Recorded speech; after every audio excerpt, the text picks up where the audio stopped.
Olá, muito bom dia. Sejam bem-vindos a mais uma das conversas do confinamento. Hoje tenho aqui a Teresa Augusto, que fez a Nacional 2 a pé. É assim que se lida com uma pandemia. Boa, Teresa. Olha, muito obrigada por teres aceito esta conversa do confinamento aqui comigo. Claro que sim, obrigada eu pelo convite. Eu estou, como te disse, super entusiasmada com esta partilha. Olha, tu foste, eu também pertenço à Women's AM, e tu foste Sim. numa das poucas manhãs que eu faltei, e o que foi engraçado foi que depois da tua partilha lá na Women's AM, da tua talk, elas enviaram-me um link a dizer: Susana, tu tens de entrevistar, tu tens de conhecer a Teresa. E pronto, Elas é são as assim. queridas. Exatamente, é assim que tu estás aqui. Olha, Teresa, eu costumo pedir a todas as entrevistadas para fazerem um bocadinho um resumo, antes de contares a tua grande aventura a fazeres a Nacional 2, um bocadinho o teu resumo, qual é a tua formação, tu agora estás a trabalhar no restaurante, por isso Uhum. é aí que a história vai acabar, mas como é que ela começa? Ui! Ora bem, eu nasci. Não, é uma história muito gira. Bem, eu nasci há quase 33 anos já agora. Bonita idade. Sim, vou fazer agora em maio 33, digo que é uma idade muito bonita, e os 30 foram assim uma idade espetacular para mudança. Mas para te situar, então, a minha licenciatura foi em saúde. Eu tirei radioterapia, tratamento de cancro por radiação, nunca cheguei a exercer. Foi ali na altura da nossa crise de 2010, 2011, portanto estava mesmo complicado. E depois tive vários trabalhos, mas acabei por trabalhar, por avançar na minha carreira, digamos assim, na área de gestão, que eu trabalhei no setor das tecnologias de informação, que não tem nada a ver com a minha essência. Eu sei que é um mercado emergente e é onde toda a gente diz que está o dinheiro e que está o futuro, e eu estive lá quase 5 anos, e fiz mestrado em gestão, inclusive, mas realmente não me preenchia, não é uma área que eu aprecio, tive que dominar, porque tinha que trabalhar, não é? Sabes que eu admiro imenso pessoas que dizem que não se identificam com gestão e conseguem tirar cursos, porque para mim números são aquela coisa de. Eu sempre tive uma relação de ódio, não é amor-ódio, é de ódio com números, é engraçado. E Mas é assim, portanto, parabéns a quem consegue, mesmo assim, tirar um curso. Mas é que é assim, eu não me identifico com a parte do setor das tecnologias de informação, portanto, toda a componente de computação e da programação e tudo o Ok. que tem a ver se ficarmos sentadas durante muitas horas à frente do monitor, o Aquela raciocínio. rotina, não é? Exatamente. Depois o raciocínio da coisa deles, mas se bem que isso não era a minha área, ok? Isso eram os programadores. No meu caso, a gestão, eu identifico-me. A gestão no sentido de gerir a equipa, gerir o problema, gerir conflitos, pensar em soluções, a componente mais humana, não é? De gerir os clientes. Pronto, essa parte eu adoro. Até porque eu costumo brincar a dizer que eu sou uma desenrasca por natureza. Portanto, esta questão de termos um problema, eu digo sempre que eu adoro problemas, porque a minha cabeça automaticamente começa a pensar numa solução, é inevitável. Eu às vezes nem dou muito tempo, às vezes vimos amadurecer mais as questões, não é? Quando nos acontece assim, algum problema, eu automaticamente estou a pensar como é que vou resolver e isso dá-me energia, não sei, olha, é uma coisa que me move.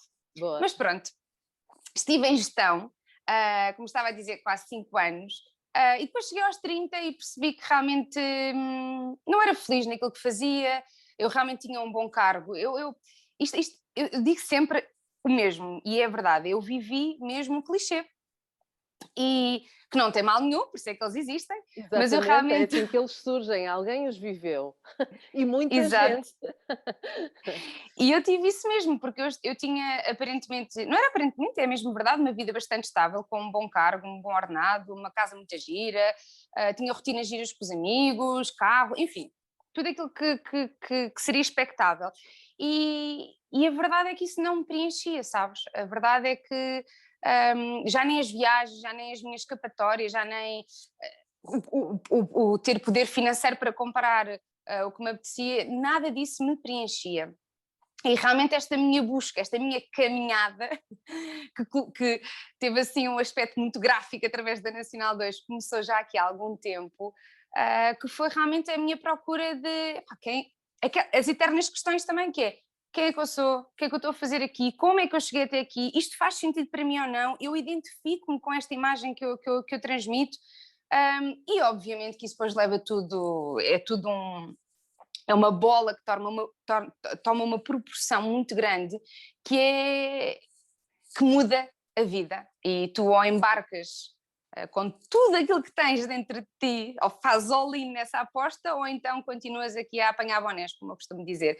E eu abracei a minha bolinha e fui com ela, e isso permitiu-me então fazer esta grande mudança já no final de 2018, em que realmente eu desisti da área em que estava e dei-me tempo para perceber, ok, vamos então olhar para mim, tipo, vamos passar por todas as fases que é suposto passarem, vamos então agora retroceder uns bons passos para depois, se tudo correr bem e com muita fé, dar muitos passos em frente.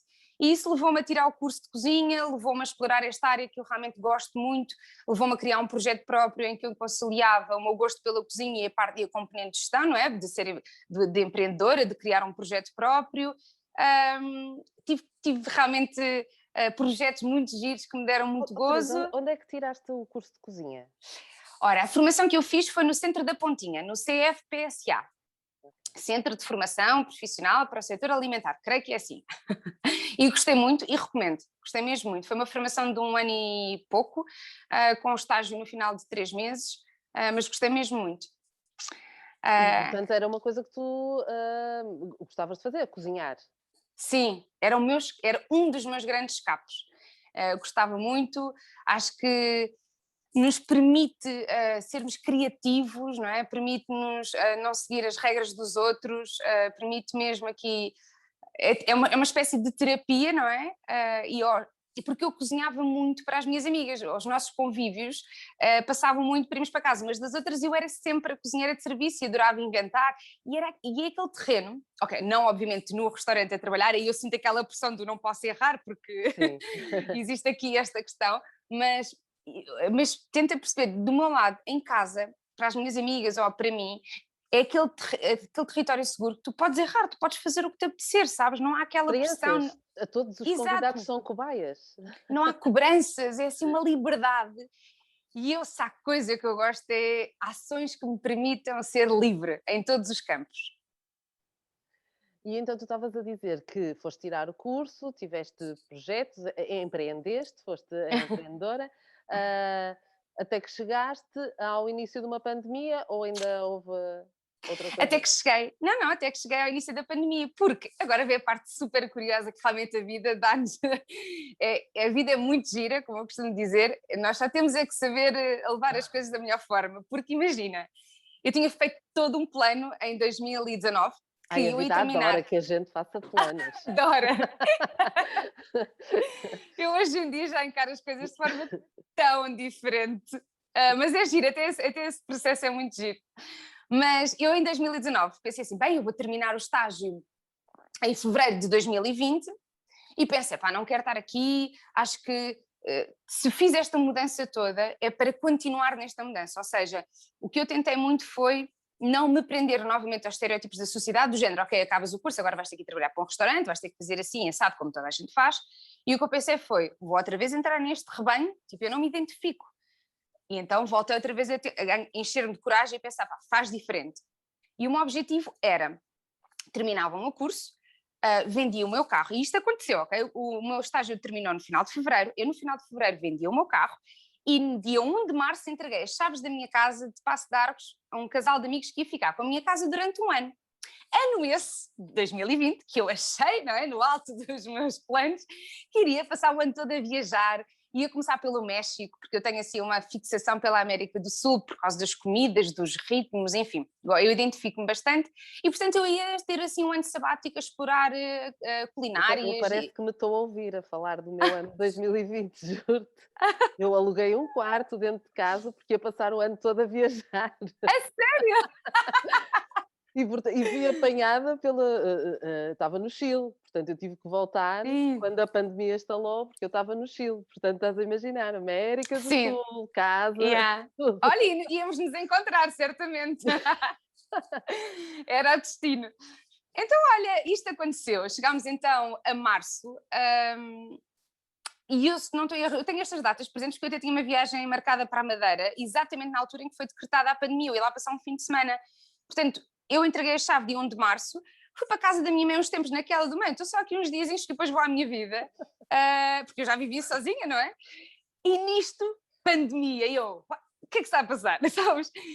Opa, e graças a Deus, tipo, este meu caminho já estava a ser feito há muito tempo, porque a forma como eu encarei e lidei com a situação, trouxe-me até aqui, feliz da vida, trouxe-me exatamente até aqui. Estamos em março, portanto passou-se um ano, eu tive dos melhores anos da minha vida, em que o meu planeamento foi zero, em que eu me estressei zero com o facto de não ter qualquer controle, lá está, do dia-a-dia, dos planos, do futuro. Portanto, o que eu tentei fazer foi respeitar as minhas vontades, respeitar o meu caminho, respeitar a pandemia, ou seja, que nós não podemos de forma alguma controlar estes timings, não é?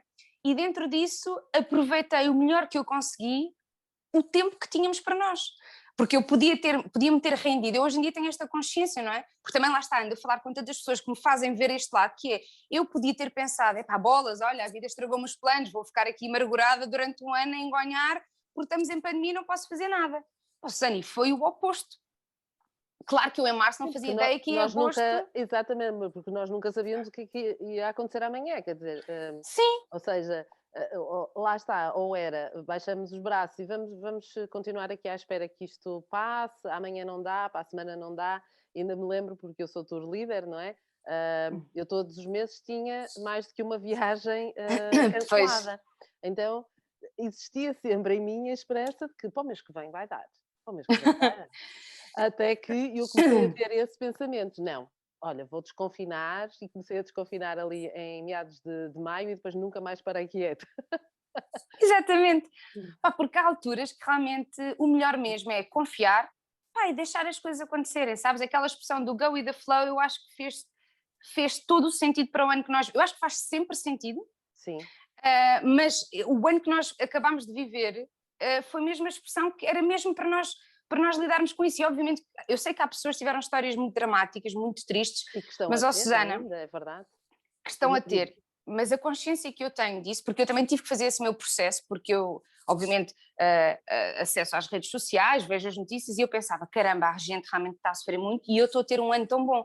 Mas depois, por outro lado, o trabalho que eu tive que fazer foi, mas a verdade é que a vida é mesmo assim. Também já houve alturas em que eu estive muito mal e houve pessoas que estiveram muito bem. E não é por isso que eu vou agora estar-me a sacrificar ou a penitenciar-me, sabes? Eu acho é que dentro daquilo que a vida nos oferece, porque nós só cá estamos uma vez, é tirar o melhor proveito.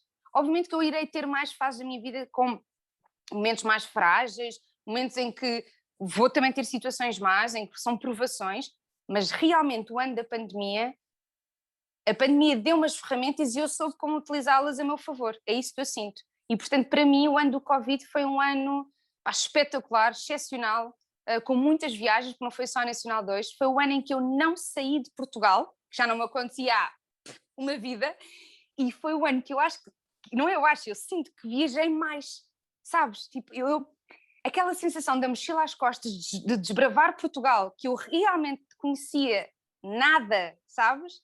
Nada, foi uma sensação maravilhosa. E que viagens, então quando é que começaste a viajar e que viagens é que fizeste? Então, tudo começou aos fins de semana, quando nós podíamos sair, assim umas horinhas, porque eu comecei, aí talvez em maio, creio eu, comecei por fazer as explorações ali na Rábida e em Sesimbra. Ou seja, mochila, ia com uma amiga, sem planos, sem nada, estacionávamos o carro e comecei a explorar tudo quanto era aquelas praias secretas de Sesimbra, comecei a fazer os trilhos da Rábida, aquele contacto com a natureza, aquela conexão que eu sempre tive esse chamamento e ao longo destes anos Esse tem vindo sítio a é crescer. lindíssimo. É lindo, tem umas paisagens, aliás, a água, aquele verde e azul que são realmente as minhas cores favoritas, aquela conjugação de forma natural é mesmo de tirar o fôlego, eu acho. E então comecei a fazer esses trilhos, sabes, não era mesmo, inicialmente eu comecei a fazer essas caminhadas com a minha amiga e nós nem sequer sabíamos o que é que íamos ver, depois é que começámos a ver, descobrimos uma aplicação, o Maps-me e vimos as praias e tudo. No início era pura e simplesmente aquela conexão com a natureza, com o mais simples possível, uma mochila, ar puro e sentir o corpo a trabalhar e aquela ligação, não é, com o nosso meio envolvente. Porque tu começaste a Nacional 2 com uma amiga, mas depois fizeste sozinha, a maior parte do percurso, não é? Sim, sim, essa foi com outra amiga, a Gabi. Ai, foi com Porque outra. foi. Esta é a Martinha. É a Marta que me alinha assim nestas minhas maluquices todas. E foi com ela que também fui fazer depois o Gerês, antes da Nacional 2 que estive no Gerês também. Mas assim a caminhada, assim do ano passado, tu estavas-me a perguntar para onde é que eu andei a passear, que despoltou depois de criar o bichinho para a Nacional 2, foi com a Gabriela, que foi a mesma amiga com quem eu comecei a Nacional 2, porque eu fui fazer a rota o trilho dos pescadores. Fiz desde Odeceixe até Sagres, a pé. E foi assim uma experiência life-changing mesmo, sabes? Daquelas que quando eu cheguei ao final, quando me despedi da Gabriela, porque ela é de Aveiro, eu até chorei, porque eu senti, Quanto mas tempo chorei. é que fizeram esse? Essa caminhada, que foram 100 km, a caminhada em si acho que foram 5 dias. Nós tivemos ao todo 3 semanas. Foi assim que Portugal ficou a desconfinar, foi dia 1 de junho do ano passado, não sei se recorda, foi quando as planadas começaram a abrir, nós dia 1 de junho descemos, tal não era a sede de sair daqui. E então nós descemos e ficámos ali uns dias no Parque Campismo da Galé, em Melides, que eu adoro aquela praia, não sei se conheces. Conheço, é muito Epá, bonito. é das minhas praias favoritas de Portugal. Eu Eu estava lembro-me... precisamente a perguntar porque, desculpa interromper, Não, claro. que tu estavas a dizer que foi life changing, porque, e estava-te a perguntar quantos dias, porque quando a gente caminha durante vários dias, e não é por acaso que os caminhos de Santiago são o sucesso que são, e porque é que as pessoas o fazem tantas vezes sem ter até a motivação religiosa, é porque a gente tem muito tempo para pensar, não é? E para estarmos com os nossos pensamentos e organizar tudo e ter ideias, ou seja, é nisso, acho eu, que também muda muito, não é? É, porque assim, eu estava a dizer que em relação à Rota Vicentina foi life-changing, porque essa caminhada foram realmente 5 dias, mas é o que eu digo, eu tive 3 semanas com a Gabriela em que nós começámos naquele estilo ainda muito elétricas, não é? Do que é que vamos fazer, o que é que vamos fazer, aquela excitação que as pessoas têm, que hoje em dia eu continuo a ser uma pessoa muito entusiasta, mas tenho muito mais tranquilidade dentro de mim neste sentido de deixar as coisas acontecerem. E foi isso que eu senti, porque essas 3 semanas em que pelo meio fizemos a caminhada até Sagres, houve aquilo, sabes, tu vais sentindo que vais-te libertando, vais-te desligando, e a dada altura, estou eu e a Gabriela, lá está, fomos sem planos, sem obrigações, começámos a caminhar quando nos apeteceu, fomos fazendo as coisas ao nosso ritmo, e é essa liberdade que te permite embrenhar nesta experiência, e foi esse life changing porque eu conheci pessoas, uau, sabes, e foi a primeira vez que tive aquela sensação da caminhada de mochila às costas e paravas e dormias e continuavas a caminhar no dia seguinte e paravas às vezes te apetecias, contemplavas o pôr do sol, o nascer do sol, o som dos pássaros, o som do mar, porque depois fazer o trilho dos pescadores, a caminhar sempre ao lado do mar, porque eu acho que sou filha do mar também, é uma coisa, é assim, sabes, eu cada vez mais, eu emociono-me com coisas que eu sei que parece uma maluquinha, assim, ao comum dos mortais, eu sou uma maluca hoje em dia, porque um pôr do sol... Pá, um pôr do sol emociona-me. Eu conseguir estar ali à beira-mar, ouvir o mar, a caminhar, sentir o vento, aquele cheiro da maresia. Eu sou feliz, mas assim, de longe, com estes pequenos luxos. E eu tive isso, e eu tive essa ligação. E foi aí que eu pensei, uau, tipo, eu quero isto para mim, não quero só uma bolinha de vez em quando.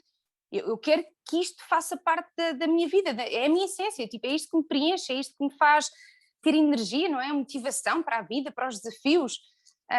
E foi quando eu acabei essa caminhada que fiquei ali muito inquieta de ei, agora voltar para a cidade, não é? Voltar para aquilo. Que começou-me a pesar, comecei a sentir assim um grande sufoco. Mas isso ainda tive uns tempos aqui em Lisboa. Eu digo Lisboa, Paço de Arcos, que eu vivia em Paço de Arcos. Depois tive a oportunidade de ir então para os Gerês com a minha amiga Marta, e aí sim, aí parti a lista toda, Susana, porque eu pensei, eu estava a voltar de carro e eu pensei, não consigo, não consigo, não quero, sabes, foi mesmo de...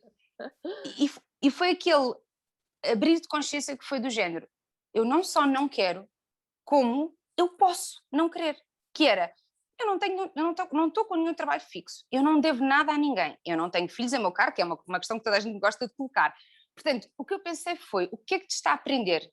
E daí eu dizer às vezes que somos nós que nos prendemos a nós próprios, não é? Nada. E quando eu tomei esta consciência e senti aquela coisa, uau, espera lá que eu posso fazer o que me apetecer, eu fui ao Google procurar qual a maior estrada de Portugal, porque eu só queria caminhar, caminhar, caminhar. Claramente eu estava com uma necessidade muito grande de estar comigo própria, de me encontrar e de me perder, não é? Porque isto é uma pescadinha de rabo na boca, não é? Para te encontrar, tens de perder e andamos sempre nesta busca. E sim, eu precisava muito, muito, muito desta aventura. E também acho que só consegui chegar até à Nacional 2, porque a Nacional 2 esteve sempre ali à minha espera, eu tenho esta consciência, e eu só consegui chegar à Nacional 2 porque ao longo destes últimos anos tenho feito este trabalho interior de me permitir ouvir, de me permitir de compreender os sinais do meu corpo, para onde é que ele me leva, o que é que, não é?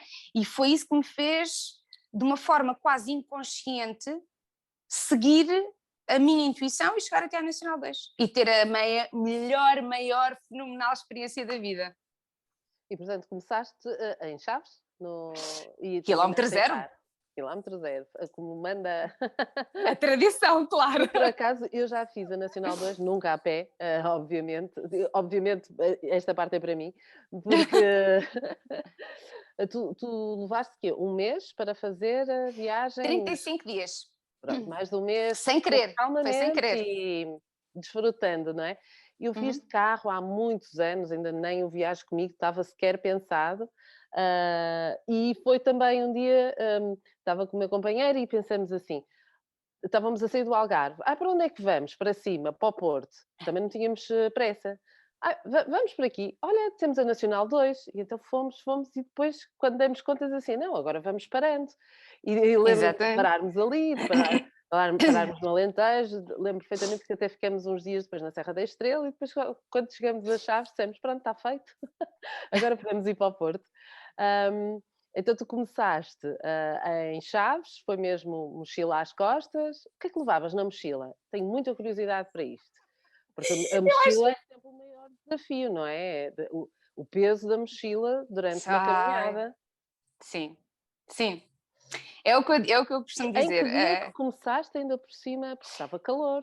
27 de julho chegámos a Chaves. Okay. Eu e a Gabriela chegámos de autocarro, fomos de Aveiro para Chaves. Muito calor, muito calor.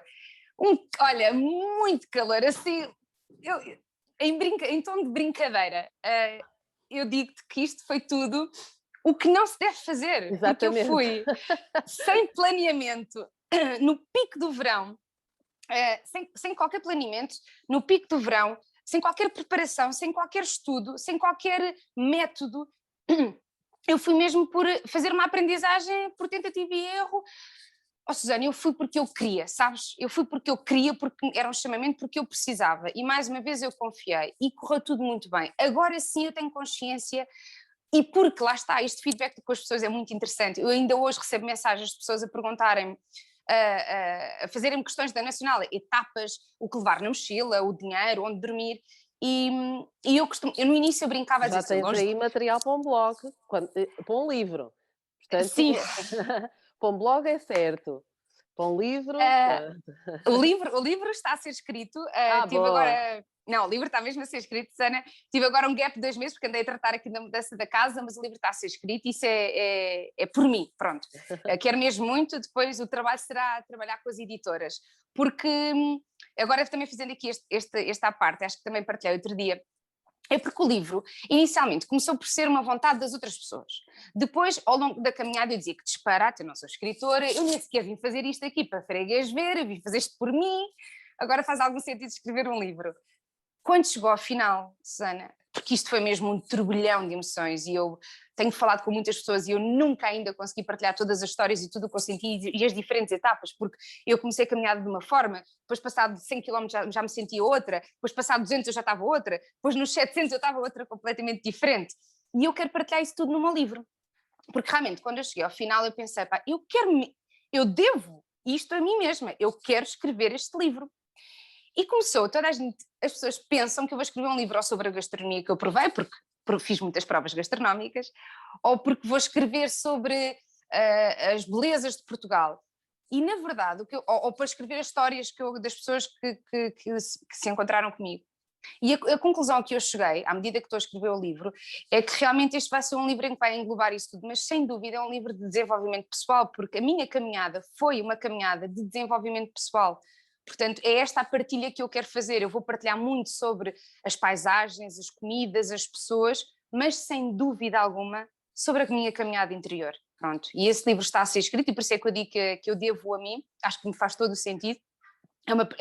É um tema que hoje em dia faz muito parte da minha vida e eu acho que as viagens, num todo, para qualquer pessoa, são sempre esse chamamento, não é? Se calhar as pessoas às vezes não sabem identificar, mas o que é viajar, não é? O que é esta descoberta, este conhecimento, este pôr-nos à prova, este desafio? É para isso mesmo, não é? Para além de conhecermos as novas culturas, porque mesmo conhecer novas culturas é um desenvolvimento pessoal, porque é aceitar a diferença, não é? É quebrar preconceitos, é aceitar outras realidades e fazer com que isso faça parte da nossa realidade, mesmo que nós não compactuamos a 100%. Só o facto de termos conhecimento já nos está a mudar. E é isso que eu acredito. Exatamente. Mas, entretanto, já me perdi aqui nos assuntos e o que eu te estava a dizer da mochila. Exatamente, perguntei-te da mochila. Portanto, o que é que levavam para a mochila quando foram para Chaves? Porque aposto que depois, durante a viagem, foram perdendo coisas. Sim. Sim. Bem, durante muitos quilómetros fui ganhando, porque as pessoas ofereciam-me tantas coisas.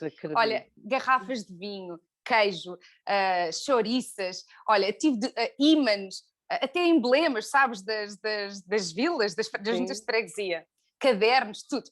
Mas sim, nós começámos a viagem com um disparate de quilos. Um disparate mesmo. Olha, para tu teres noção do disparate que foi, eu caminhei a viagem praticamente toda com 2 livros. 2 livros, porque eu adoro ler, gosto muito de ler, acho que nos cultiva mesmo muito, e eu achei que iria ter imenso tempo, de facto tempo tive, ok? Mas a disposição para, e achei que livros eram essenciais. Erro crasso, está bem? Porque eu carreguei os 2 livros nas costas, com estas pernocas. Uma ótima metáfora, esses livros. Nunca abri um livro, não precisei, porque não precisei de ler nada, porque eu andava a viver muito, e carreguei-os. Mas, e tu disseste-me muito bem, ao longo da caminhada fui perdendo peso, porque fui aprendendo, não é, ao longo da jornada e fui percebendo o que é essencial, o que é que me vai fazer falta, o que é que eu preciso, o que é que eu abdico. E por isso é que eu acho que isto é tão bonito. Eu gosto muito da forma como eu levo a vida, também mal seria, não é? Que é a minha, porque cada um tem que gostar da sua, porque eu gosto muito de tomar consciência das coisas pelas minhas próprias aprendizagens. E eu faço isso quase sempre. Às vezes parece que esmurra, né? Parece que vou lá bater com a cabeça só porque sim, mas isso dá-me mesmo muito conhecimento de causa e que eu uso apenas para mim, ou seja, é um conhecimento de causa que eu uso único e exclusivamente para mim. Mas isto para dizer que obviamente que eu poderia ter lido sobre N viagens, sobre N pessoas completamente profissionais a fazer caminhadas e o peso e tens que levar aquela toalha porque é assim, microfibras e afins. Claro que sim. E eu acho que muita gente deve fazê-lo porque isso depois depende do feitio de cada um. Eu não sei. Eu agora já te sei dizer porque já passei pela experiência. E, portanto, sei-te dizer que cheguei ao final da caminhada com 3 t-shirts, usei sempre os mesmos calções de ganga durante os 35 dias, as mesmas botas, 2 pares de meias, umas cuecas, que eram umas cuecas de biquíni, porque lavavam muito bem, secavam muito bem e não provocam, sabes, de roçar nas pernas, Sim. ou seja, não provocam assaduras e afins. Levava muita água, frutos secos, um saco de cama, a tenda, e produtos de higiene, assim, o básico dos básicos. Eu tinha um shampoo, que era 2 em 1, que dava para tudo. Shampoo, amaciador, para limpar o corpo, para lavar a roupa, o que quer que fosse para lavar era o shampoo. Um desodorizante, uma escova de dentes, uma pastinha de dentes e pouco mais. Era isto. Eu acabei a viagem com isto e posso dizer uma coisa, pá, e não precisamos de mais nada. Mais nada. É mesmo isso. Eu acho piada quando eu faço a mala para um mês, normalmente é a mesma que faço para uma semana. Sim. Porque e as pessoas dizem assim: "Mas como é que tu consegues um mês?" E eu: "Lava-se, há uma coisa que é lavar a roupa e usá-la é até gastar." É exatamente. há roupa que eu nem trago, porque de facto depois de um mês ou um mês e meio a viajar, ela já se transformou, não é? E olha, fica. É como uma amiga minha que fez o caminho de Santiago, ela dizia: "Eu levei cuecas com história." E então ia deixando as cuecas pelo caminho, usava e deixava, por exemplo, então também Exatamente. não as tinha que carregar. E não é uma sensação tão boa, esse desprendimento, não é? Essa É, questão de que não somos apegados às coisas, ou seja, obviamente quando às vezes perdemos coisas ou partimos ou o que seja, a pessoa pode ficar triste porque as coisas sim, significam algo para nós. Mas o que eu acho importante é que isso não seja de tal forma overwhelming, não é? Que uma pessoa fique de coração nas mãos. Portanto, o quê? Partir um telefone. Epá, tudo bem, eu não partiste uma perna, é assim que eu vejo as coisas. Tipo, sim. claro que é dinheiro, claro que sim, mas lá está, É. prioridades, Não querendo cair escolhas. no clichê também, é assim, é nós sermos donos das coisas e elas não serem donas de nós e dos nossos sentimentos, não é? Porque são só coisas, Exatamente. são só coisas. Exatamente, são só coisas. Coisas que neste momento podem te fazer muito sentido, mas se calhar amanhã já não o fazem, não é? E eu passei por isso ao longo da minha vida, de ter essa consciência. Tu estavas a falar da mala e deu-me vontade de rir, porque eu viajo desde que eu me conheço como gente, porque tive esse privilégio, porque a minha mãe trabalha no setor do turismo. E daí também, se calhar, eu ter ficado com este bichinho. Viajávamos muito. E eu lembro-me, miúda, não é? Catraia, fazia a minha mala por uma semana, eu levava uma mala, nem sei explicar. E ao longo da minha vida, que durante muitos anos viajei com a minha família, e depois comecei a viajar sozinha, e é giro ver esta evolução que eu fiz. Até chegar ao ponto que estou hoje com 32 anos, em que realmente eu, quando vou viajar, levo o essencial. E eu gosto é dessa leveza. Se eu puder viajar só com uma mochila, eu estou feliz da vida, porque conseguimos caminhar para qualquer lado, conseguimos aceitar qualquer desafio, sem estar preocupados, tenho aquilo de valor, tenho aquilo que não sei o quê, ai agora o peso, ai o carregar. Mas lá está, foi um caminho, foi o meu caminho, que me trouxe até aqui, até fazer Nacional 2 com uns calções e 3 t-shirts. Exatamente. E quando faz de calçado, tinhas 2 ou Não, tinha umas botas isso não te e. só os pés? Tanto. É que, por acaso, para as caminhadas, eu nesse aspecto eu levo sempre 2 que é para alternar, senão o pé começa ali a ficar todo massacrado, não é? Falaram-me disso em relação às meias, que eu devia trocar as Também, meias nas pausas. E eu, de facto, levei 2 pares de meias. Só que, exato. olha, no início da viagem, a Gabriela não tinha umas meias boas, ficou com umas minhas, portanto só tínhamos um para cada. E depois, portanto, é mesmo Portanto, ali no aprenderam desarrasca. tudo da forma dura, foi assim, é para Sim, aprender, vamos aprender isto da forma dura, boa. sim. Tive muitas bolhas. Pois, essa é a parte mais chata. E os pés queimavam muito, porque foi a primeira vez que caminhei em Alcatrão, porque eu estava habituada a fazer as minhas aventuras, não é, por terras batidas e areias e afins. Alcatrão com Alcatrão, 30 graus, não é? sim, eu costumo dizer que ele é caminhar no inferno. A visão que eu tenho, linda de morrer, mas a visão que eu tenho é esta, é um sol ardente e olhar para o Alcatrão e ver tipo labaredas, sabes, aquele Sim. fumo a sair do Alcatrão. Ele fica mesmo, a gente vê aquilo, dá para estrelar um ovo na Dá, na dá, dá, na dá. estrada. Olha, mandei-me tantas vezes assim, tipo, mesmo a filme, sabes quando tu vês uma sombra no ar, mandei-me assim, tipo, a deitar, a cair assim à beira da sombra, porque era um calor, ficavas mesmo sem conseguir respirar, tal não era o bafo. E esse foi o maior desafio? Ou, que eram as bolhas, era os pés cansados? Qual foi o maior desafio? Porque a mim vou chegar à parte em que eu não gosto de falar, mas temos que falar, que é mulher quando ficaste sozinha. As 2 já eram 2 mulheres a caminharem na Nacional, e a Nacional, que eu conheço, não tem propriamente um passeio, portanto vocês iam Não. na beira de estrada montes de vezes, não é? Uhum, sim. A maior parte do tempo, se calhar até, e portanto, mas antes de falarmos dessa particularidade de serem mulheres a caminharem sozinhas, houve outros desafios? Portanto, a mochila, os Sim. pés. Olha, a mochila, porque realmente é como eu te digo, mais de metade da viagem eu fiz com um peso muito absurdo, e tive dores nas ancas. Houve ali uma altura que eu não conseguia descansar à noite, porque assim como deitava, eu adormecia do cansaço e acordava durante a noite muitas vezes com muitas dores nas ancas. Assim, dores que eu me recordo. Assim, os pés, ou seja, tive.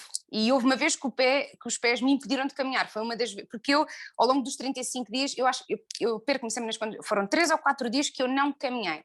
Umas vezes foi porque me convidaram para ficar nos sítios e houve uma vez que foi mesmo, o meu pé criou uma bolha, de tal maneira que compus que eu não conseguia apoiar o pé no chão, portanto não dava. Eu tive as bolhas, eu tive as dores nas ancas durante algum tempo que me estavam a preocupar, eu tive uma dor aqui no coração que me assustou, ou seja, ao longo da caminhada eu senti mesmo uma palpitação e uma dor que depois acalmou. E estou-te a falar na questão física. E foi só. E tive um dia que me senti mal disposta, eu acho que foi das águas que andei a beber, porque eu bebi água tudo quanto era fontes e nem sempre as águas são mais puras, e fiquei assim, parecia que estava assim indisposta. Podias ter feito um trabalho qualquer de controle da água na Nacional 2. Podia, Era mais podia. um livro, vês? Era mais um projeto. E isso assim, questão física. Ok. Depois, eu acho que os maiores desafios, no meu caso, eu acho que digo para todos, é a questão psicológica, porque se a tua cabeça estiver boa, o teu corpo acompanha, e no limite o teu corpo só te prende neste caso, que é pá, tenho uma bolha no pé, tenho que dar um dia para descansar, ok, amanhã estamos bem.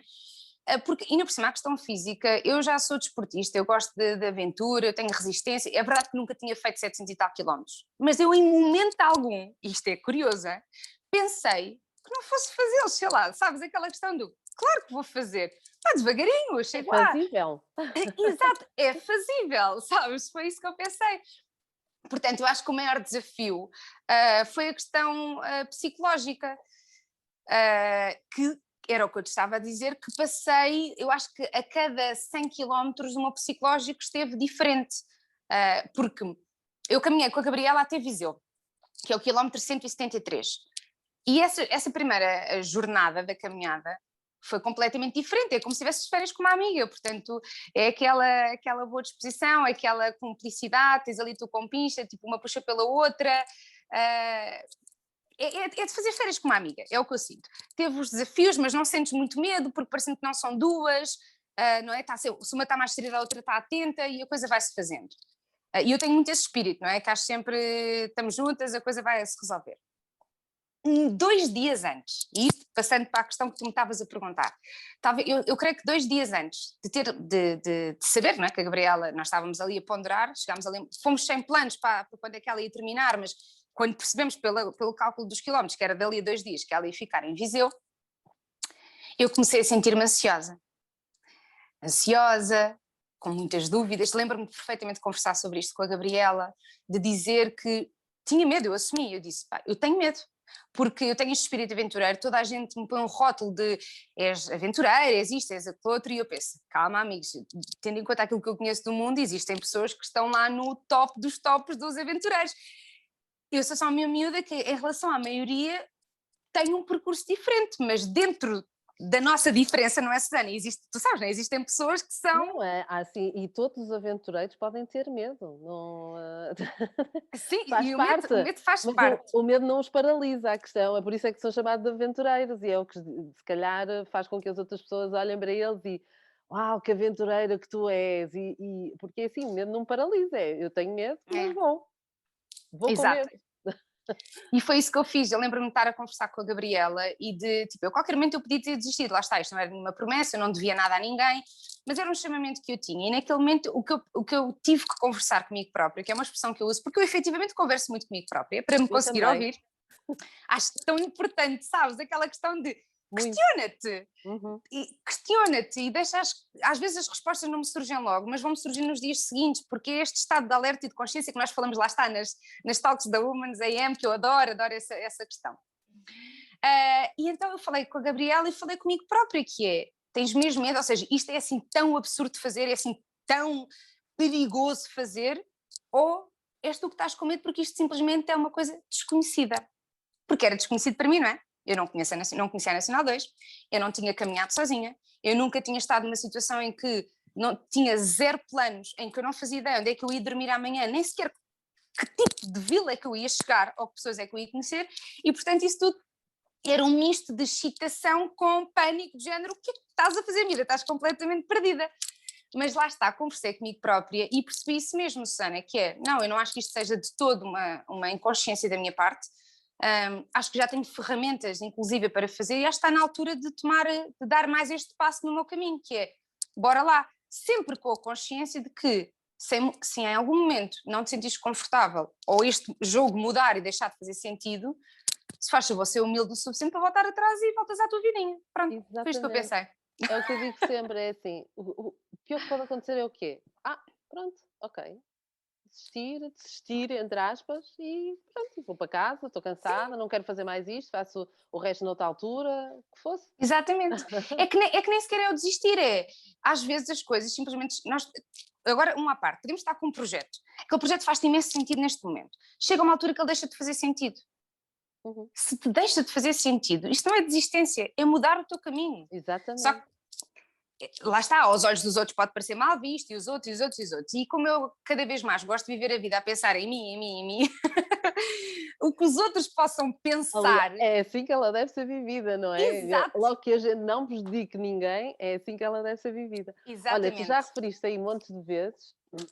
Pronto, ias falar agora de se tiveste medo, houve alguma situação, hum, enquanto estavas sozinha, por exemplo, em que pensaste Tive, assim, se tiveste medo.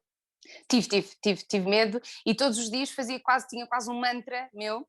Lá está, eu falo sozinha e com o meu universo, e aqui estamos a entrar numa esfera muito pessoal, mas é verdade, eu acho que desde pequenina que eu acredito em algo que está sempre comigo, e era quase um mantra, eu todos os dias para já agradecia muito a experiência que estava a viver, porque acho que nós temos mesmo que agradecer estas coisas, tipo, isto não nos cai no colo, nós temos mesmo que valorizar o que nos acontece, e era do género, olha, eu confio, é o que tiver que ser, só espero o que quer que seja que me aconteça, que eu consiga lidar e superar, e no limite que seja uma aprendizagem, pronto.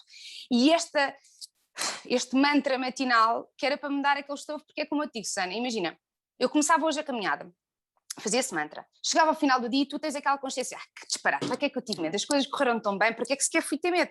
Mas o dia seguinte era outro desconhecido, porque já não são os mesmos quilómetros, porque já não vai ser a mesma estrada, porque já não vão ser as mesmas pessoas, e portanto o medo volta a surgir. E foi este trabalho diário que eu tive que fazer, não é? E que te vai dando consciência, responsabilidade dos teus atos, estares atenta, aprender, que me permitiu chegar até lá abaixo. Não te vou dizer que ei, agora não tenho medo de nada, pelo contrário, ganhei um novo respeito e uma nova consciência de mim própria, que é como lidar em situações de stress, porque eu tive, nunca me aconteceu nada de mal. Esta é a parte que eu lamento, não vou poder dizer, ou eu sou muito otimista e vejo as coisas de um prisma muito bonito, mas eu não vos posso dizer que tenha acontecido nada de mal, porque não aconteceu. Contudo, tive situações em que me fizeram vacilar e que me deixaram muito ansiosa e tive medo, como dormir na escola abandonada, como dormir num balneário, também sozinha. Era a parte da noite, estando sozinha, obviamente, não é? Estou a imaginar que tu dormias de cansaço, porque os primeiros pensamentos, quando se está dentro de uma tenda, num sítio onde não se sabe se está gente à volta ou assim, e eu digo-te isto porque eu, por exemplo, com a autocaravana, tive às vezes essa sensação, e não estava sozinha, mas era assim, e se alguém vem assaltar a autocaravana de noite? Eu tenho um sono muito pesado, sabes? E às vezes o meu mantra é assim: é pá, levem tudo a sério, logo que me deixem a Sim, dormir e sossegada, está tudo bem. exatamente. Mas imagino, numa tenda existe muito mais fragilidade, não é? Dos sítios onde tu acampavas, por exemplo. Mas deixa-me dizer-te, este é um pormenor muito giro. Eu carreguei uma tenda 738 quilómetros. Eu usei a tenda uma vez, se não tenho erro. A Por sério? opção. Por opção, Susana. Eu usei a tenda no Parque Campismo do Reconquim, estou a dizer bem, em Penacova, por opção, porque queria dormir ali em Parque Campismo na praia. Sim, Susana, não estás a perceber. Quando eu digo que eu tive anjos da guarda na Nacional 2, foi mesmo anjos da guarda. Eu dormi uma vez na tenda e eu paguei para dormir 2 ou 3 vezes. Eu lembro-me que foi numa pousada em Viseu e noutra em Ponte Sor, e não me estou a recordar assim de mais nada, e talvez nos albergues do Caminho de Santiago dormimos uma vez, 5 euros. De resto, Susana, as pessoas ofereceram-me estadias, ou nas suas próprias casas, ou arranjaram soluções, como foi o caso que te estou a contar da escola abandonada, ou do balneário, ou abriu as portas das suas casas, ou ofereceu-me alojamentos locais. Portanto, aqui, a caminhada tomou de tal forma uma proporção que a dada altura eu era um misto entre uma caminhante a solo, ali a refletir como quase uma influencer, porque também estava a oferecer coisa, depois eu tinha que promover, olha, foi assim uma coisa. E a parte mais curiosa disto é que eu fiz nada para que isto acontecesse, sabes? Eu não... O que as pessoas mais me diziam ao longo da Nacional 2, porque isto é muito curioso, não sei se as pessoas têm consciência, a Nacional 2 é quase um mundo paralelo dentro de Portugal, porque as pessoas que fazem parte e que vivem ao longo da Nacional 2 são uma comunidade. E elas todas comunicam entre si, eles conhecem-se lá de baixo, conhecem o café de lá de cima e falam, porque lá está, isto também não deixa de ser um negócio, e eles vivem mesmo muito isto. Isto é o diamante deles, não é? Eles fazem parte Sim, da a Nacional Nacional 2 2. hoje é uma coisa só turística para nós, para eles continua a ser a principal e a maior estrada de Portugal e onde se fazia muito negócio, não é? Antes de haverem as Exatamente. autoestradas por isso... Exatamente. Portanto, isto para te dizer que eu estava. Que ao longo da caminhada, o que as pessoas mais me diziam, os primeiros quilómetros, os primeiros 200 ou 300, o que as pessoas diziam era: mas tu não avisaste? Tipo, porque acho que há imensos grupos no Facebook sobre a Nacional 2, há a organização da rota da Nacional 2, há isto, há aquilo outro, e toda a gente dizia, mas quem já tentou fazer isto a pé, que já houve rapazes que fizeram e houve raparigas que também tentaram, mas não chegaram a concluir, avisavam, não é? Partilhavam no grupo: olha, eu vou fazer a pé, quem me quiser ajudar, quem me quiser isto, quem me quiser aquilo. E eu aparecia simplesmente: olha, sou a Teresa, estou a fazer isto a pé. Paraquedas. E as pessoas ficavam: miúda, mas tu és maluca. E então, a partir daí, começaram a tomar conta de mim e as pessoas já comunicavam umas com as outras para os quilómetros seguintes e eu não me preocupava, Susana. E essa sensação de que tudo corre bem e as coisas vão se desbloqueando, porque tu simplesmente confias, fazes a tua parte, deixas o resto acontecer, também é Há um maravilhoso. sentimento de segurança que vem daí, quando tu começaste Sim, a sim, perceber que eles sim. funcionam como comunidade, quer dizer, Sim. a partir do momento que, se me acontecer aqui qualquer coisa, eu tenho estas pessoas em quem já confio, não é? E que sabem. Ana, eu andava na estrada e as pessoas passavam de carro e sabiam o meu nome.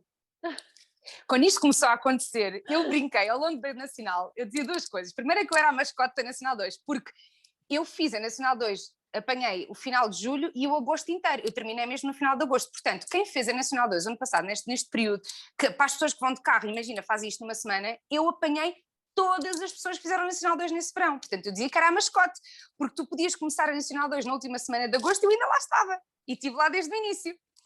E então eu dizia isto e dizia que as minhas selfies eram mais famosas que as selfies do nosso presidente, porque as pessoas, Mas imagina, selfies. exato, tu começavas a Nacional 2, passavas, olha como aconteceu, passavas em Brotas, ias ao restaurante da família Vinagre e eles diziam: nos próximos quilómetros vais passar pela Teresa, pergunta se está tudo bem, manda-lhe um beijinho, e as pessoas vinham na estrada à minha procura. Isto era Muito bom. muito. Eu tive conversas fenomenais à beira da estrada, porque as E pessoas tu, paravam-me. e tu cruzaste com outros caminhantes? Não. Não, eu fui a única. Nessa altura, pelo menos que eu tenha visto, fui a única caminhante. E também, ao que tudo indica, foste a primeira mulher a fazer a Nacional 2 a pé, sozinha, não é? Sim. Ao que tudo indica, portanto. Sim, eu ah, tive conhecimento de duas meninas, uma rapariga é a Mónica, a outra não me recordo o nome, é uma grande falha porque foi muito querida. As duas tiveram conhecimento da minha história e vieram falar comigo no Instagram, porque eu nem sequer isso sabia. Eu nem sequer sabia que não tinha existido nenhuma mulher a fazer aquilo, não era de todo o meu mote. Obviamente, quando cheguei ao final, uma pessoa fica assim inchada de um feito, Como principalmente. assim? Sabes o que é que me deu mais gozo nisso? Nós vivemos hoje em dia tempos em que já tudo foi feito, não é? Uhum. E poder chegar a este parte, ok, já houve homens a conquistar este troféu, tudo bem, mas ser a primeira mulher a fazer a Nacional 2, opa, para todos os efeitos, vale o que vale, como é óbvio, mas para mim não deixa de ser um miminho, não é? De uau, eu consegui fazer uma coisa que, pelo menos no mundo das mulheres, fui a primeira. É giro, não é? É mais essa brincadeira Sim, do que outra coisa sem qualquer, como é dúvida. óbvio, não é? Sem dúvida. Olha, tu falaste aí de uma coisa muito engraçada, que foi de nós portugueses sermos assim, vemos alguém, e não é por seres mulher, certamente, mas vemos alguém e de onde é que és, para onde é que vais, anda cá que podes dormir em minha casa e vais jantar aqui, vou-te dar a conhecer este restaurante e, portanto, tu provaste durante mais de 700 quilómetros da verdadeira hospitalidade portuguesa, não é? Sim, sim. Epá, e nós somos espetaculares, tenho-te a dizer, Sana. Somos assim, e tu dizia a verdade, as pessoas não me conheciam de lado nenhum, as pessoas não faziam ideia quem eu era, o que é que eu precisava. Eu vou-te dizer, houve pessoas que me pediram NIB para me transferirem dinheiro, porque não sabiam as minhas condições, podiam achar que eu precisava. Houve inclusive um senhor ali a sair de Brotas, que já tinha passado por mim de carro, já tínhamos conversado, e quando passa a segunda vez, para o carro ao meu lado e estendeu-me a mão e deu-me uma nota de 20€. Pá, eu fiquei, é assim uma história que mexe comigo, porque eu naquele momento eu percebi que a única coisa que eu poderia fazer era agradecer, que foi uma coisa que eu aprendi na Nacional 2, que é aceitar quando os outros nos querem dar, mesmo que tu não precises, sabes? Porque, sem explicar, não é? Susana, quando ele se foi embora, aquilo foi de manhã, porque foi logo, eu estava assim de Brotas, portanto deviam ser 7 da manhã. O homem continuou o caminho dele e eu comecei a chorar. Eu já estava muito fragilizada. A Nacional 2 amoleceu-me muito, tornou-me. E ainda bem, eu acho que estava a precisar disso, sabes? Dessa dose de sentir, de me emocionar. Derreteu-te, literalmente derreteu-te com o Literalmente, calor. olha, literalmente derreteu-me. E eu comecei a chorar porque eu pensei, pá, não é pelos 20€, não é? É, como assim? Tipo, este senhor não me conhece de lado nenhum. Mas espera lá, ele não disse nada? Ele já tinha passado de carro por mim uma vez, aliás, nessa manhã, e parou o carrinho ao meu lado e meteu conversa e disse-me que não me queria assustar e disse-me logo, olha, eu já te tinha visto ontem a caminho de Brotas, portanto eu já me tinha visto a chegar a Brotas, e que não tinha falado comigo porque não quis, lá está, assustar-me por ser um homem para abordar-me na estrada. Mas que naquele dia estava a ver e falou comigo e perguntou-me só o que é que eu estava a fazer, disse que era a Nacional 2, e o senhor disse-me que já tinha feito os caminhos de Santiago, pronto, falámos ali tipo breves minutos. E o senhor estava preocupado comigo, disse-me para eu ter cuidado, aquelas questões. Okay. E eu recordo-me de lhe dizer... Muita empatia, bonito. Sim. E eu recordo-me de dizer ao senhor, perguntei ao senhor se ele estava ali na zona, né, porque ele já tinha passado por mim, ele disse que trabalhava ali mais à frente de uma quinta, e eu disse, então olha, se o senhor, se continuar a fazer estes passeios, que ele andava com o carrinho de um lado para o outro, se me voltar a ver aqui pela estrada, diga-me só um olá, que eu já me sinto segura. E isto era o que eu dizia a todas as pessoas, porque de facto aquilo aconchegava-me o coração e eu sei que as pessoas também ficavam mais tranquilas quando eu dizia isto. Pronto, as pessoas vão-me passando e vão-me falando e vão comunicando uns com os outros a dizer, olha, a Teresa está bem, a Teresa continua, a Teresa chegou. Sempre que eu todos os dias depois comecei a ter uma lista de telefones para ligar às pessoas. Ou seja, imagina, todas as pessoas que eu ia conhecendo para trás, eu ficava com os contactos a dizer, já cheguei, está tudo bem, vou comer, já tenho sítio onde dormir, estou viva. Sentiste-te sempre acompanhada durante toda a viagem? Sempre. E digo, nisto... sabes o que é engraçado nisso? Não te esqueças do que vais dizer. Eu digo que quando a gente viaja sozinha, nós nunca estamos sozinhas. Pois e não. És a prova disso. Nunca. Olha, e até te digo mesmo, houve momentos em que gostava de ter estado um pouco até mais sozinha, e não aconteceu porque as pessoas, aquilo é uma... Oi? Desligar. Perdão? Okay, não, é da bateria, tenho que pôr a carregar, senão ficamos aqui sem comunicação. Deixa-me buscar ali a powerbank. Eu também digo-te que faltam 5 minutinhos para acabar a nossa conversa, mas podes ir buscar, se quiseres, sim. Espera aí, deixa-me pôr aqui, ver se consigo, força. pôr é muito engraçado os cabos essa todos, parte, porque de facto... Força.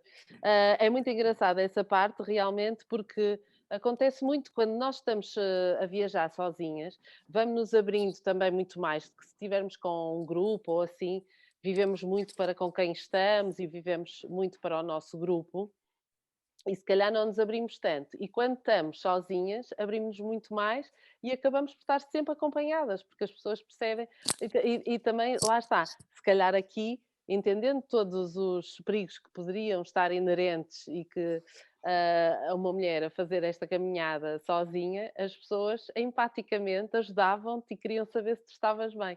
Muito engraçado. Olha, tinha aqui um comentário do Facebook que diz assim: ai, dão dinheiro na Nacional 2, então também vou fazer. O quê? Desculpa? Dão dinheiro na Nacional 2, então também vou fazer. Olha, eles dão tudo e dão muito amor e dão muito carinho e deram muito colinho. E sabes o que é que eu senti em relação...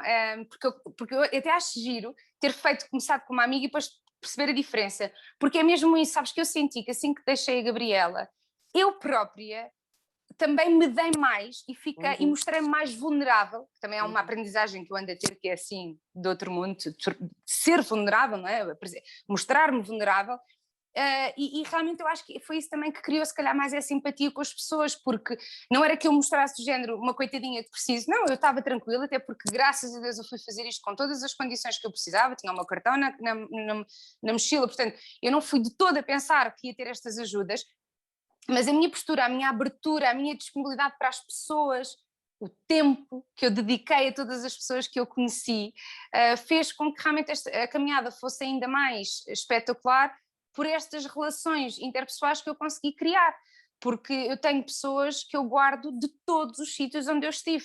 Eu lembro-me das conversas, eu lembro-me da forma como as conheci, eu lembro-me da preocupação genuína destas pessoas. Porque o que eu te estava a dizer em relação ao outro senhor, porque depois o senhor continua o seu caminho e quando ele volta, volta outra vez, passado nem sei quantos, se calhar eu terei andado 1 ou 2 quilómetros, não sei, ele foi à vida dele, depois ele volta outra vez, e é quando ele para o carro ao pé de mim e estica-me a nota e diz assim: é para o teu almoço. E eu disse, pelo amor de Deus, não é necessário, que disparate, eu tenho dinheiro, não se preocupe, não é? É para o teu almoço, é para eu ficar descansada, aceita, se faz favor, assim com aquele ar assim brutalhado.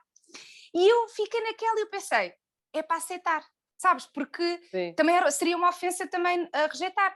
E quando eu digo que me emocionei, foi por esta generosidade completamente anónima, porque o homem nunca mais me viu, não me queria nada em troca, sabes? Não ficou ali a dizer, eu ajudei, ela não fez nada por mim. Não, foi genuíno, foi sincero, foi quase, deve ter sido quase para ele próprio se sentir tranquilo, de género, ok, eu fiz a minha parte e ela agora vai ao caminho dela. Exatamente. Pronto.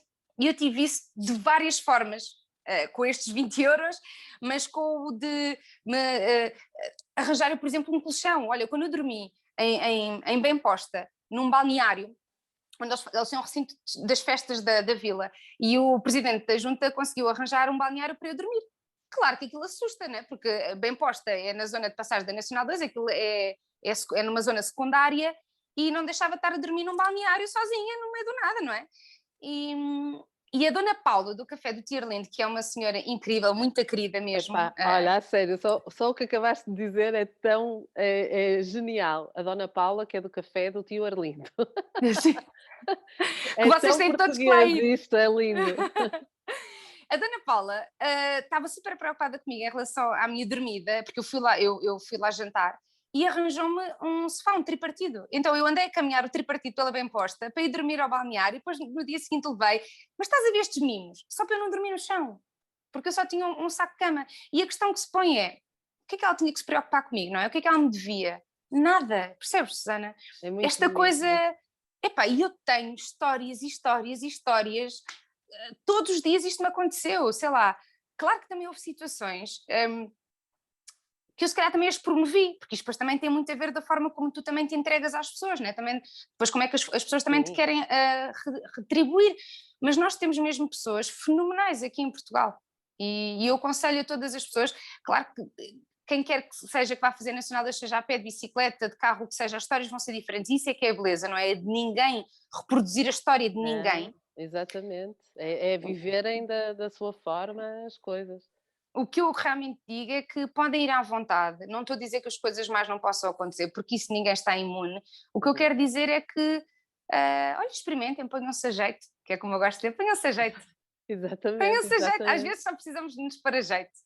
Olha, eu gostava muito não é, gostava muito de terminar. Infelizmente temos que terminar, porque podíamos passar aqui o dia inteiro, lá está, para tu nos contar 700 quilómetros, 35 dias de aventura, Sim. íamos passar aqui o dia inteiro. Oh! Mais valia começar já a escrever tudo, que assim ficavas com o trabalho já adiantado para o livro Ai, também. tenho tanto que despachar este livro. Imagino, imagino.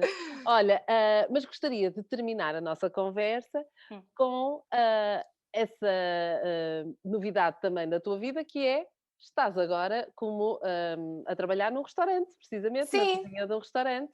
Portanto, sim. vou-te deixar agora também aqui fazeres o convite para quando os restaurantes abrirem, que é 19 de Abril. 19 de Abril, mas agora Acho está que a as funcionar em esplanadas. takeaway, não é? Sim, Assim, as estamos em esplanadas takeaway. são primeiro, a 5, acho eu. Depois 5 de Abril são esplanadas e nós temos esplanada. bom, então, força aí. Onde é? O que é que se pode comer feito pelas Ai, tudo. tuas mãozinhas? Olha, eu estou a trabalhar aqui Eu já mas te no prometi uma restaurante. visita, hã? Já, tens que vir. No restaurante O Laral, que eu foi também um acaso, não é? Porque eu vim para Estremoz para escrever o livro e calhei de bater à porta do restaurante a perguntar se precisavam de ajuda, e isto é verdade. E as coisas deram-se e já estou a trabalhar com eles desde dezembro. E portanto podem vir, estão convidados, o restaurante é muito bom. Vamos mudar agora a carta também para o verão. Agora, nesta altura da pandemia, no Takeaway temos feito uma coisa muito gira, porque todos os dias temos menus diferentes, parecendo que não, também nos deu uma certa liberdade para brincarmos um bocadinho, termos criado sempre menus diferentes e temos uma interatividade muito gira no Instagram com os clientes. Podem procurar a página do Larau no Instagram e convido todos para virem cá, temos esplanadas, Estremoz é muito giro. E tu agora estás a viver aí, não é? Agora estou a Toda viver, uma nova quem vida. diria? Já viram? Libertei-me da casa de Passo de Arcos, que tinha assim uma história, que teve uma história e teve um impacto muito grande na minha vida. Fechei um capítulo, que também eu acho que é extremamente importante, e abri, escancarei a porta assim este capítulo do Alentejo e vamos ver o que é que isto me traz. Mas estou muito feliz aqui. Eu acabo a nossa entrevista com a frase com que comecei: que bela maneira de se dar uma volta a uma pandemia. Muito bem, Teresa. Obrigada. Tu é que deste a volta à pandemia, não foi a pandemia que te deu a volta a ti, és mesmo um exemplo. Olha, muito obrigada, eu tenho a certeza que vamos estar juntas, agora com o desconfinamento, e fica aqui a promessa de que te vou visitar e que vou escrever sobre o teu restaurante. Muito obrigada por ter estado aqui e também toda a gente que esteve connosco no Facebook. Beijinhos. Obrigada, é um beijinho muito grande. Obrigada.